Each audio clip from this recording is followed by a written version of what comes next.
श्री गणेशाय नमः। ओम नमः चंडिकाय। श्री दुर्गाय नमः। 5वां अध्याय। देवताओं द्वारा देवी की स्तुति। चंडमुंड के मुख से अंबिका के रूप की प्रशंसा सुनकर शुंभ का उनके पास दूध भेजना और दूध का निराश लौटना। विनियोग। ओम इस उत्तर चरित्र के रुद्र ऋषि हैं, महासरस्वती देवता हैं, अनुष्टुप छंद है, भीमा शक्ति है, भ्रामरी बीज है, सूर्य तत्व है और साम वेद स्वरूप है।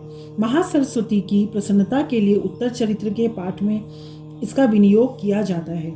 ध्यान। जो अपने कर कमलों में घंटा, शूल, हल, शंख, मूसल, चक्र, धनुष और बाण धारण करती हैं, शरद ऋतु के शोभा संपन्न चंद्रमा के समान जिनकी मनोहर कांति है, जो तीनों लोगों की आधारभूता और शुंभ आदि दैत्यों का नाश करने वाली है, तथा गौरी के शरीर से जिनका प्राकट्य हुआ है, उन महासरस्वती देवी का मैं निरंतर भजन करता रहता हूँ।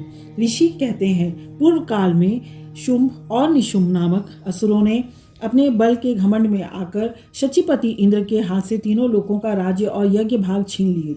वे ही दोनों सूर्य, चंद्रमा, कुबेर, यम और वरुण के अधिकार का भी उपयोग करने लगे। वायु और अग्नि का कार्य भी वे ही करने लगे।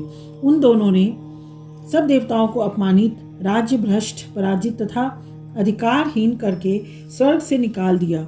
उन दोनों महान असुरों से तिरस्कृत देवताओं ने अपराजिता देवी का स्मरण किया और सोचा, जगदम्बा ने हम लोगों को वर दिया था कि आपत्ति काल में स्मरण करने पर मैं तुम्हारी सब आपत्तियों का तत्काल नाश कर दूंगी। यह विचार कर देवता गिरिराज हिमालय पर गए और वहां भगवती विष्णु माया की स्तुति करने लगे। देवता बोले, देवी को नमस्कार है, महादेवी शिवा को सर्वदा नमस्कार है, प्रकृति एवं भद्रा को प्रणाम है। हम लोग नियम पूर्वक जगदम्बा को नमस्कार करते हैं। रौद्रा को नमस्कार है, नित्या, गौरी एवं धात्री को बारंबार नमस्कार है। ज्योत्स्नामयी, चंद्र रूपिणी एवं सुख स्वरूपा देवी को सतत प्रणाम है। शरणागतों का कल्याण करने वाली वृद्धि एवं सिद्धि रूपा देवी को हम बारंबार नमस्कार करते हैं। नैऋति, राक्षसों की लक्ष्मी, राजाओं की लक्ष्मी तथा शर्वाणी शिव पत्नी स्वरूपा आप जगदम्बा को बार बार नमस्कार है। दुर्गा, दुर्गा पारा, दुर्गम संकट से पार उतारने वाली, सारा, सबकी सारभूता, सर्वकारिणी ख्याति कृष्णा और धूम्रा देवी को सर्वदा नमस्कार है। अत्यंत सौम्य तथा अत्यंत रौद्र रूपा देवी को हम नमस्कार करते हैं, उन्हें हमारा बारंबार प्रणाम है। जगत की आधारभूता कृति देवी को बारंबार नमस्कार है। जो देवी सब प्राणियों में विष्णु माया के नाम से कही जाती है, उनको नमस्कार, उनको नमस्कार, उनको बारंबार नमस्कार है। जो देवी सब प्राणियों में चेतना कहलाती है, उनको नमस्कार, उनको नमस्कार, उनको बारंबार नमस्कार है।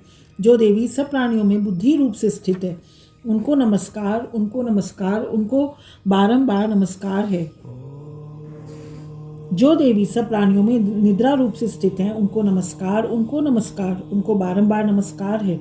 जो देवी सब प्राणियों में शुद्धा रूप से स्थित है, उनको नमस्कार, उनको नमस्कार, उनको बारंबार नमस्कार है। जो देवी सब प्राणियों में छाया रूप से स्थित हैं, उनको नमस्कार, उनको नमस्कार, उनको बारंबार नमस्कार है। जो देवी प्राणियों में शक्ति रूप से स्थित हैं, उनको नमस्कार, उनको नमस्कार, उनको बारंबार नमस्कार है। जो देवी सब प्राणियों में तृष्णा रूप से स्थित हैं, उनको नमस्कार, उनको नमस्कार, उनको बारंबार नमस्कार है। जो देवी प्राणियों में शांति, क्षमा रूप से स्थित हैं, उनको नमस्कार, उनको नमस्कार, उनको बारंबार नमस्कार है। जो देवी सब प्राणियों में जाति रूप से स्थित है, उनको नमस्कार, उनको नमस्कार, उनको बारंबार नमस्कार है।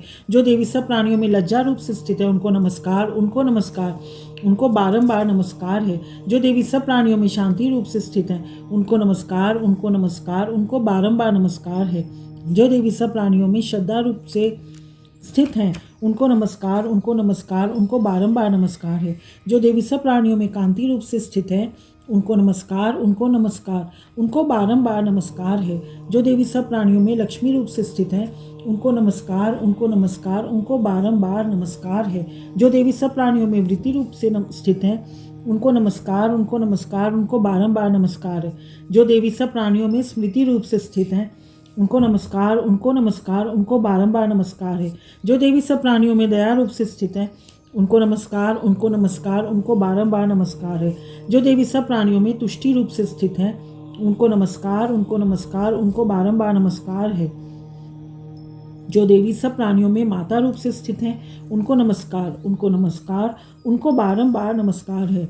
जो देवी सब प्राणियों में भ्रांति रूप से स्थित हैं, उनको नमस्कार, उनको नमस्कार, उनको बारंबार नमस्कार है। जो जीवों के इंद्रिय वर्ग की अधिष्ठात्री देवी एवं सब प्राणियों में सदा व्याप्त रहने वाली हैं, उन व्याप्ति देवी को बारंबार नमस्कार है।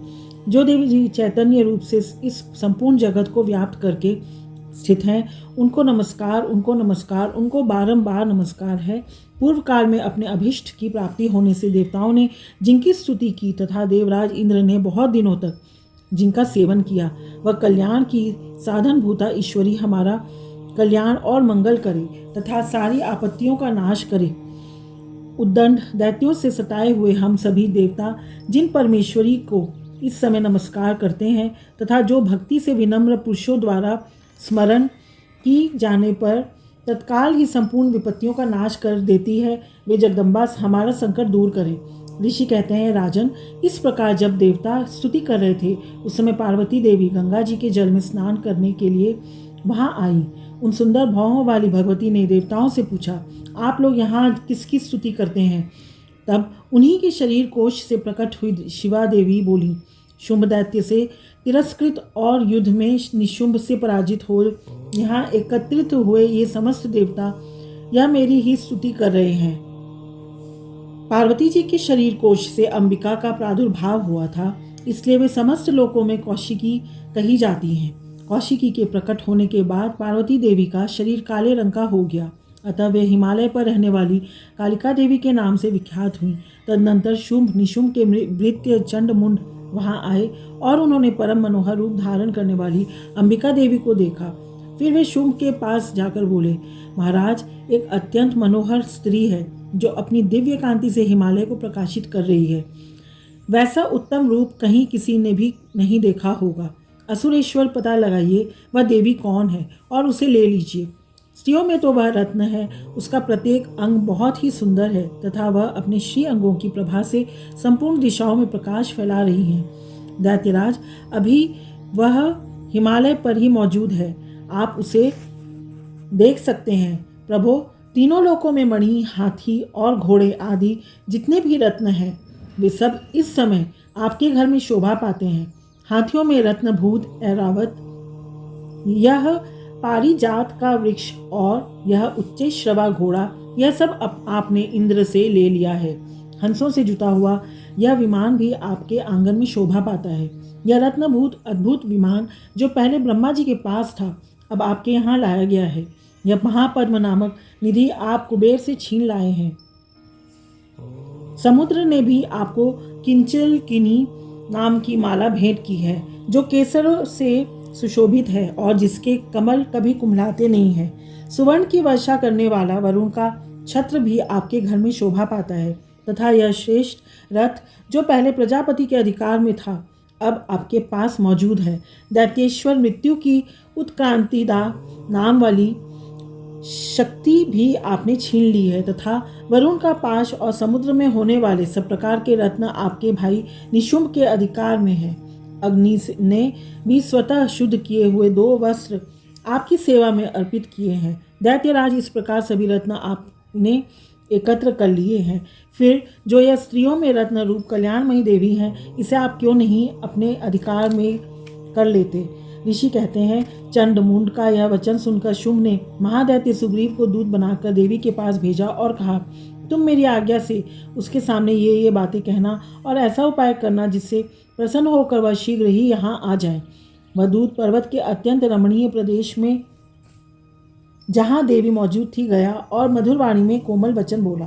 दूत बोला, देवी, दैत्यराज शुंभ इस समय तीनों लोकों के परमेश्वर हैं। मैं उन्हीं का भेजा हुआ दूत हूँ और यहाँ तुम्हारे ही पास आया हूँ। उनकी आज्ञा सदा सब देवता एक स्वर से मानते हैं, कोई उसका उल्लंघन नहीं कर सकता। वे संपूर्ण देवताओं को परास्त कर चुके हैं। उन्होंने तुम्हारे लिए जो संदेश दिया है उसे सुनो। संपूर्ण त्रिलोकी मेरे अधिकार में है, देवता भी मेरी आज्ञा के अधीन चलते हैं। संपूर्ण यज्ञों के भोगों को मैं ही पृथक पृथक भोगता हूँ। तीनों लोकों में जितने श्रेष्ठ रत्न हैं वे सब मेरे अधिकार में हैं। देवराज इंद्र का वाहन ऐरावत जो हाथियों में रत्न के समान है, मैंने छीन लिया है। क्षीर सागर का मंथन करने से जो अश्वरत्न उच्चैश्रवा प्रकट हुआ था उसे देवताओं ने मेरे पैरों पर पड़कर समर्पित किया है। सुंदरी, उनके सिवा और भी जितने रत्नभूत पदार्थ देवताओं, गंधर्वों और नागों के पास थे वे सब मेरे ही पास आ गए हैं। देवी, हम लोग तुम्हें संसार की स्त्रियों में रत्न मानते हैं, अतः तुम हमारे पास आ जाओ, क्योंकि रत्नों का उपभोग करने वाले हम ही हैं।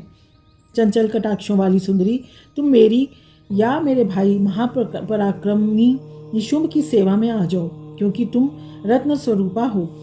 मेरा वरण करने से तुम्हें तुलना रहित महान ऐश्वर्य की प्राप्ति होगी। अपनी बुद्धि से यह विचार कर तुम मेरी पत्नी बन जाओ। ऋषि कहते हैं, दूत के यूं कहने पर कल्याणमयी भगवती दुर्गा देवी, जो इस जगत को धारण करती हैं, मन ही मन गंभीर भाव से मुस्कुराई और इस प्रकार बोली। देवी ने कहा, दूत, तुमने सत्य कहा है, इसमें तनिक भी मिथ्या नहीं है। शुंभ तुम तीनों लोगों का स्वामी है और निशुंभ भी उसी के समान पराक्रमी है, किंतु इस विषय में मैंने जो प्रतिज्ञा कर ली है उसे मिथ्या कैसे करूं? मैंने अपनी अल्प बुद्धि के कारण पहले से जो प्रतिज्ञा कर रखी है उसे सुनो। जो मुझे संग्राम में जीत लेगा, जो मेरे अभिमान को चूर्ण कर देगा तथा संसार में जो मेरे समान बलवान होगा वही मेरा स्वामी होगा। इसलिए शुंभ अथवा महादैत्य निशुंभ स्वयं ही यहाँ पधारे और मुझे जीत कर शीघ्र ही मेरा पाणी ग्रहण कर लें। इसमें विलंब की क्या आवश्यकता है? दूत बोला, देवी, तुम घमंड में भरी हो, मेरे सामने ऐसी बातें न करो। तीनों लोकों में कौन ऐसा पुरुष है जो शुंभ निशुंभ के सामने खड़ा हो सके? देवी, अन्य दैत्यों के सामने भी सारे देवता युद्ध में नहीं ठहर सकते, फिर तुम अकेली स्त्री होकर कैसे ठहर सकती हो? जिन शुंभ आदि दैत्यों के सामने इंद्र आदि सब देवता भी युद्ध में खड़े नहीं हुए, उनके सामने तुम स्त्री होकर कैसे जाओगी? इसलिए तुम मेरे ही कहने से शुंभ निशुंभ के पास चली जाओ। ऐसा करने से तुम्हारे गौरव की रक्षा होगी, अन्यथा जब वे केश पकड़कर घसीटेंगे तब तुम्हें अपनी प्रतिष्ठा खोकर जाना पड़ेगा। देवी ने कहा, तुम्हारा कहना ठीक है, शुंभ बलवान है और निशुंभ भी बड़े पराक्रमी हैं, किंतु क्या करूं? मैंने पहले बिना सोचे समझे प्रतिज्ञा कर ली है, अतः अब तुम जाओ। मैंने तुमसे जो कुछ कहा है वह सब दैत्यराज से आदरपूर्वक कहना, फिर वे जो उचित जान पड़े करें। इस प्रकार श्री मार्कंडेय पुराण में सावर्णिक मनवंतर की कथा के अंतर्गत देवी महात्म्य में देवी दूत संवाद नामक 5वां अध्याय पूरा हुआ। ओम नमः चंडिकाय, श्री दुर्गाय नमः, श्री गणेशाय नमः। 6ठा अध्याय, श्री दुर्गाय नमः। धूम्रलोचन वध। ध्यान।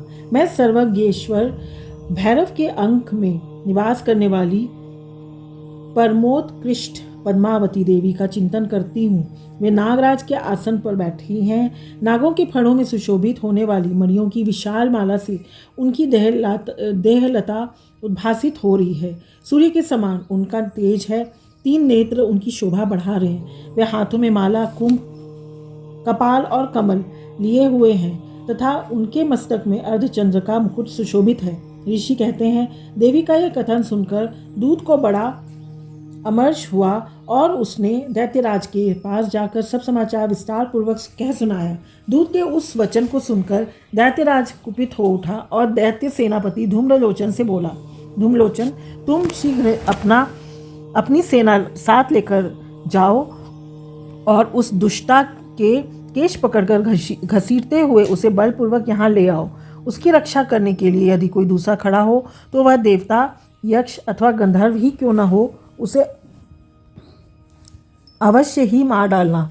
ऋषि कहते हैं, शुंभ के इस प्रकार आज्ञा देने पर वह धूम्रलोचन दैत्य 60,000 असुरों की सेना को साथ लेकर वहां तुरंत चल दिया। वहां पहुंचकर उसने हिमालय पर रहने वाली देवी को देखा और ललकार कर कहा, अरे तू शुंभ निशुंभ के पास चल। यदि इस समय प्रसन्नतापूर्वक मेरे स्वामी के समीप नहीं चलेगी तो मैं बलपूर्वक झोंटा पकड़कर घसीटते हुए तुझे ले चलूँगा। देवी बोली, तुम्हें दैत्यों के राजा ने भेजा है। तुम स्वयं भी बलवान हो और तुम्हारे साथ विशाल सेना भी है। ऐसी दशा में यदि मुझे बलपूर्वक ले चलोगे तो मैं तुम्हारा क्या कर सकती हूँ? ऋषि कहते हैं, देवी के यों कहने पर असुर धूम्रलोचन उनकी ओर दौड़ा। तब अंबिके ने हूँ शब्द का उच्चारण मात्र से उसे भस्म कर दिया। फिर तो क्रोध में भरी हुई दैत्यों की विशाल सेना और अंबिका ने एक दूसरे पर तीखे सहायकों, शक्तियों तथा फरसों की वर्षा आरंभ की। इतने में ही देवी का वाहन सिंह क्रोध में भरकर भयंकर गर्जना करके गर्दन के बालों को हिलाता हुआ असुरों की सेना में कूद पड़ा। उसने कुछ दैत्यों को पंजों की मार से, कितनों को अपने जबड़ों से और कितने ही महादैत्यों को पटक कर ओठ की दाढ़ों से घायल करके मार डाला। उस सिंह ने अपने नखों से कितनों के पेट फाड़ डाले और थप्पड़ मारकर कितनों के सिर धड़ से अलग कर दिए, कितनों की भुजाएं और मस्तक काट डाले तथा अपनी गर्दन के बाल हिलाते हुए उसने दूसरे दैत्यों के पेट फाड़कर उनका रक्त चूस लिया। अत्यंत क्रोध में भरे हुए देवी के वाहन उस महाबली सिंह ने क्षण भर में ही असुरों की सारी सेना का संहार कर डाला। शुंभ ने जब सुना कि देवी ने धूम्रलोचन असुर को मार डाला तथा उसके सिंह ने सारी सेना का सफाया कर डाला, तब उस दैत्यराज को बड़ा क्रोध हुआ। उसका ओठ कांपने लगा।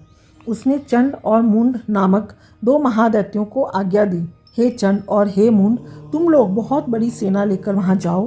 उस देवी के झोंटे पकड़कर अथवा उसे बांधकर शीघ्र यहाँ ले आओ।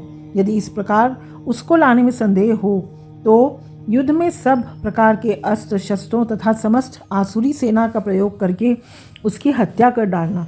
उस दुष्टा की हत्या होने तथा सिंह के भी मारे जाने पर उस अंबिका को बांधकर साथ ले शीघ्र ही लौट आना। इस प्रकार श्री मार्कंडेय पुराण में सावर्णिक मंत्र की कथा के अंतर्गत देवी महात्म्य में धूम्रलोचन वध नामक छठा अध्याय पूरा हुआ। ओम नमः चंडिकाय। श्री गणेशाय नमः। श्री दुर्गाय नमः। सातवां अध्याय, चंड और मुंड का वध। ध्यान। मैं मातंगी देवी का ध्यान करता हूँ। वे रत्नमय सिंहासन पर बैठकर पढ़ते हुए तोते का मधुर शब्द सुन रही हैं। उनके शरीर का वर्ण श्याम है। वे अपना एक पैर कमल पर रखे हुए हैं और मस्तक पर अर्धचंद्र धारण करती हैं तथा कल्हार पुष्पों की माला धारण किए वीणा बजाती हैं। उनके अंग में कसी हुई चोली शोभा पा रही है। वे लाल रंग की साड़ी पहने हाथ में शंखमय पात्र लिए हुए हैं। उनके वदन पर मधु का हल्का हल्का प्रभाव जान पड़ता है और ललाट में बेंदी शोभा दे रही है। ऋषि कहते हैं, तदनंतर शुंभ की आज्ञा पाकर वे चंडमुंड आदि दैत्य चतुरंगिनी सेना के साथ अस्त्र शास्त्रों से सज्जित हो चल दिए। फिर गिरिराज हिमालय के सुवर्णमय ऊंचे शिखर पर पहुंचकर उन्होंने सिंह पर बैठी देवी को देखा। वे मंद मंद मुस्कुराकर देख रही थी। उन्हें देखकर दैत्य लोग तत्परता से पकड़ने का उद्योग करने लगे। किसी ने धनुष तान लिया, किसी ने तलवार संभाली और कुछ लोगों ने देवी के पास आकर खड़े हो गए। अब तब अंबिका ने उन शत्रुओं के प्रति बड़ा क्रोध किया। उस समय क्रोध के कारण उनका मुख काला पड़ गया, ललाट में भौहें टेढ़ी हो गईं। वहां से तुरंत विकराल मुखी काली प्रकट हुई जो तलवार और पाश लिए हुए थी। वे विचित्र खटवांग धारण किए और चीते के चर्म की साड़ी पहने नरमुंडों की माला से विभूषित थीं। उनके शरीर का मांस सूख गया था, केवल हड्डियों का ढांचा था जिससे वे अत्यंत भयंकर जान पड़ती थीं। उनका मुख बहुत विशाल था। जीभ लपलपाने के कारण वे और भी डरावनी प्रतीत होती थीं। उनकी आंखें भीतर को धसी हुई और कुछ लाल थीं। वे अपनी भयंकर गर्जना से संपूर्ण दिशाओं को गुंजा रही थीं। बड़े बड़े दैत्यों का वध करती हुई वे कलिका देवी बड़े वेग से दैत्यों की उस सेना पर टूट पड़ी और उन सबको भक्षण करने लगी। वे पार्श्वरक्षकों, अंकुशधारी महावतों, योद्धाओं और घंटा सहित कितने ही हाथियों को एक ही हाथ से पकड़कर मुंह में डाल लेती थीं। इसी प्रकार घोड़े, रथ और सारथी के साथ रथी सैनिकों को मुंह में डालकर वे उन्हें बड़े भयानक रूप से चबा डालती थीं। किसी के बाल पकड़ लेती, किसी का गला दबा देती, किसी को पैरों से कुचल डालती और किसी को छाती के धक्के से गिराकर मार डालती थीं। वे असुरों के छोड़े हुए बड़े बड़े अस्त्र शस्त्र मुंह से पकड़ लेती और रोष में भरकर उनको दांतों से पीस डालती थीं। काली ने बलवान एवं दुरात्मा दैत्यों की वह सारी सेना रौंद डाली, खा डाली और कितनों को मार भगाया। कोई तलवार के घाट उतारे गए, कोई खटवांग से पीटे गए और कितने ही असुर दांतों के अग्रभाग से कुचले जाकर मृत्यु को प्राप्त हुए। इस प्रकार देवी ने असुरों की उस सारी सेना को क्षण भर में मार गिराया। यह देख चंड उन अत्यंत भयानक काली देवी की ओर दौड़ा तथा महादैन्य मुंड ने भी अत्यंत भयंकर बाणों की वर्षा से तथा हजारों बार चलाए हुए चक्रों से उन भयानक नेत्रों वाली देवी को आच्छादित कर दिया। वे अनेकों चक्र देवी के मुख में समाते हुए ऐसे जान पड़े मानो सूर्य के बहुतेरे मंडल बादलों के उदर में प्रवेश कर रहे हों। तब भयंकर गर्जना करने वाली काली ने अत्यंत रोष में भरकर विकट अट्टहास किया। उस समय उनके विकराल वदन के भीतर कठिनता से देखे जा सकने वाले दांतों की प्रभाव से वे अत्यंत उज्जवल दिखाई देती थीं। देवी ने बहुत बड़ी तलवार हाथ में ले हम का उच्चारण करके चंड पर धावा किया और उसके केश पकड़ के उसी तलवार से उसका मस्तक काट डाला। चंड को मारा गया देखकर मुंड भी देवी की ओर दौड़ा। तब देवी ने रोष में भरकर उसे भी तलवार से घायल करके धरती पर सुला दिया। महापराक्रमी चंड और मुंड को मारा गया देख मरने से बची हुई बाकी सेना भय से व्याकुल हो चारों ओर भाग गई। तदनंतर काली ने चंड और मुंड का मस्तक हाथ में ले चंडिका के पास जाकर प्रचंड अट्टहास करते हुए कहा, देवी, मैंने चंड और मुंड नामक इन दो महापशुओं को तुम्हें भेंट किया है। अब युद्ध यज्ञ में तुम शुंभ और निशुंभ का स्वयं ही वध करना। ऋषि कहते हैं, वहां लाए हुए उन चंड मुंड नामक महादैत्यों को देखकर कल्याणमयी चंडी ने काली से मधुर वाणी में कहा, देवी, तुम चंड और मुंड को लेकर मेरे पास आई हो, इसलिए संसार में चामुंडा के नाम से तुम्हारी ख्याति होगी। इस प्रकार श्री मार्कंडेय पुराण में सावर्णिक मनवंतर की कथा के अंतर्गत देवी महात्म्य में चंड मुंड वध नामक 7वां अध्याय पूरा हुआ। ओम नमः चंडिकाय।